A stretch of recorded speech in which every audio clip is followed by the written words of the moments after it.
फिलहाल बड़ी खबर मध्य प्रदेश से, जहां पर लोकायुक्त के छापे में बड़े पैमाने पर काले धन का खुलासा लगातार ही हो रहा है। लोकायुक्त की छापेमारी में 7 करोड़ 98 लाख के काले धन का खुलासा हुआ है। आरोपी सिपाही सौरभ के पास से 3 करोड़ 86 लाख के काले धन का खुलासा हुआ।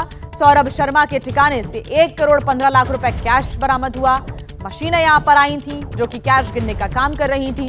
साथ ही तस्वीरें भी आपने देखी। लगातार ही यहां से सोने, हीरे, चांदी की ज्वेलरी भी बरामद हो रही है। बताया जा रहा है कि सोने और हीरे की 50 लाख की ज्वेलरी अब तक बरामद हो चुकी है।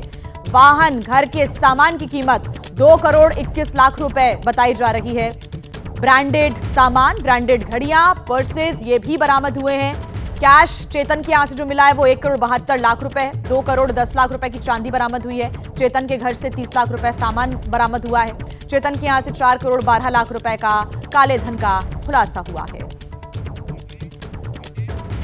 अब देखिए, मध्य प्रदेश में आयकर विभाग और लोकायुक्त की छापेमारी के बाद सियासत भी गर्मा गई है। सियासी प्रतिक्रियाएं सामने आ रही है। आरटीओ के कांस्टेबल के पास से करोड़ों की बरामदगी के मामले में सियासी प्रतिक्रियाएं आई सामने। कांग्रेस नेता जीतू पटवारी ने दिया है बड़ा बयान। डर है कि आरोपी सौरभ की हत्या ना हो जाए, ये कांग्रेस की तरफ से कहा जा रहा है। जीतू पटवारी ने ये कहा है कि डर है कि कहीं आरोपी सौरभ की हत्या ना हो जाए। सौरभ को पता है कि आखिर पैसा किसका है। जीतू पटवारी ने ये बयान दिया, सुनिए। कि जो व्यक्ति एक पकड़ा गया है, जिसके घर आईटी के रेट वो भाग गए, उनको भगाया क्यों गया और वो रेट के एक दिन पहले क्यों भागे? इसका मतलब है कि मूल जो राज है ये किसका माल है और क्या क्या है ये सब नहीं पता चले, इसलिए उनको रवाना किया, वो भी दुबई।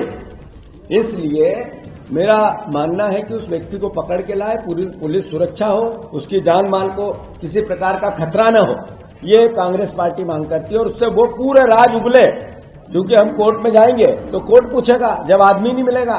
ऐसा हो चुका है सागर में। सागर में एक आदमी गायब है, कोर्ट ने कहा ढूंढो।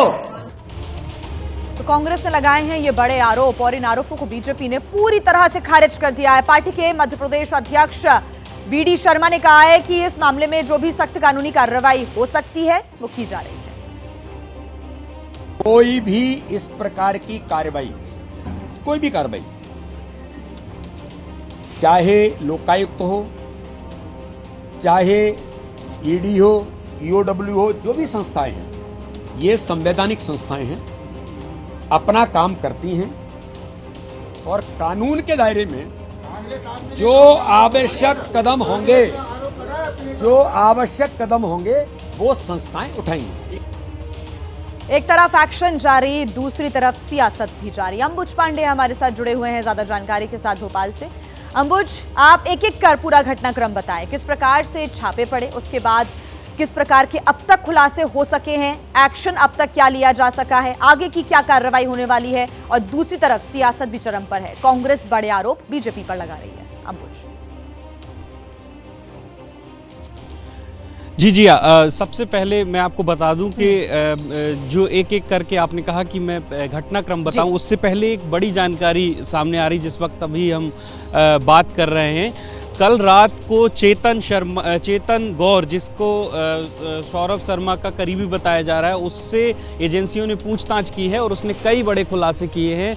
चेतन गौर ने ये बताया है कि वो महज एक मोहरा है और उसके नाम पर जो है सौरभ बिजनेस करता था, और वो जो इनोवा कार जिससे 52 किलो सोना और 10 करोड़ रुपए नकदी बरामद हुई थी, वो भी सौरभ शर्मा ने ही चेतन को दिलाई थी।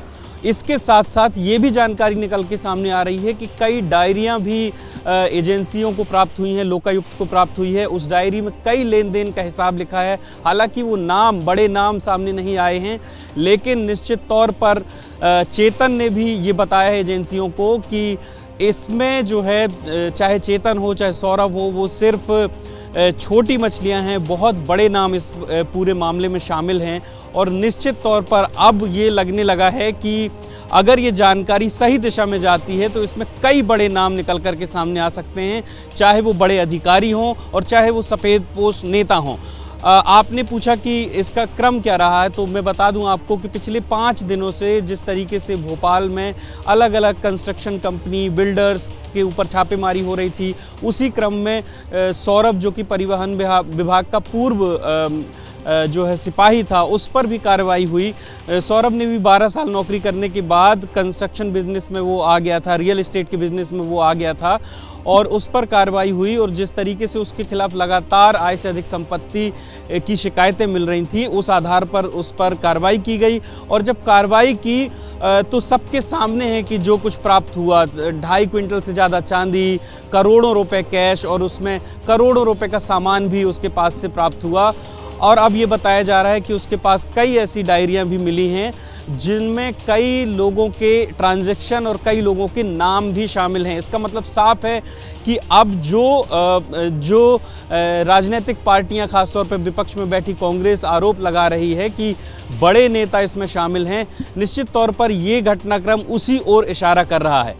बिल्कुल अंबुज, और कौन से वो बड़े नाम शामिल हैं, क्या खुलासा होता है आगे, और चेतन पूछताछ में और किन बड़ी बातों का जिक्र करता है, इस पर नजर आएगी। फिलहाल शुक्रिया आपका तमाम जानकारी के लिए।